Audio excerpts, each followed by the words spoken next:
F4 car பந்தயமானது சென்னையில் கோலாகலமாக நடைபெற்று வருகிறது. இந்த நிலையில் இதனை நேரில் காண்பதற்கு திரை பிரபலங்களும் விளையாட்டு வீரர்களும் அங்கு குவிந்து வருவதான கள தகவல்கள் தெரிவிக்கின்றன.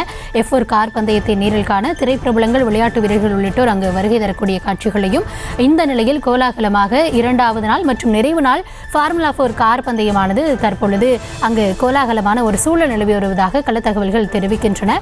தொடர்பான அந்த காட்சிகளை பார்த்து வருகிறோம்.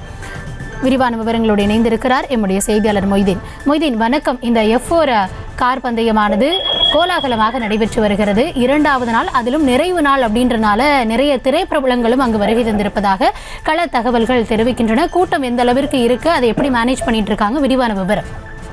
வணக்கம். தெற்கு ஆசியாவில் முதல் முறையாக சென்னையில் ஃபார்முலா 4 இரவு நேர சாலை கார் பந்தயம் நேற்று தொடங்கியது.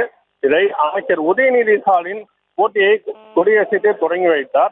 தமிழ்நாடு விளையாட்டு மேம்பாட்டு ஆணையத்தின் மூலம் சென்னை ஃபார்முலா ரேசிங் சர்க்கியூட் போட்டி மற்றும் இந்தியன் ரேசிங் லீக் கார் பந்தயம் நேற்று தீவுத்திடலில் பகுதியில் பயிற்சி சுற்றுகளுடன் தொடங்கியது. தெற்கு ஆசியாவில் முதல் முறையாக நடத்தப்படும் இரவு நேர சாலை ஃபார்முலா 4 கார் பந்தயமாகும் இது. இந்த பந்தயத்திற்காக 3.5 கிலோமீட்டர் சுற்றளவு கொண்ட சர்க்கியூட் தீவுத்திடலில் போர் நினைவு சின்னம், நேப்பியார் பாலம், சுவாமி சிவானந்தா சாலை மற்றும் அண்ணா சாலை ஆகியவற்றில் அமைக்கப்பட்டுள்ளது. இது தெற்கு ஆசியாவிலேயே மிக நீளமான சாலை சர்க்கியூட் என்பது குறிப்பிடத்தக்கது.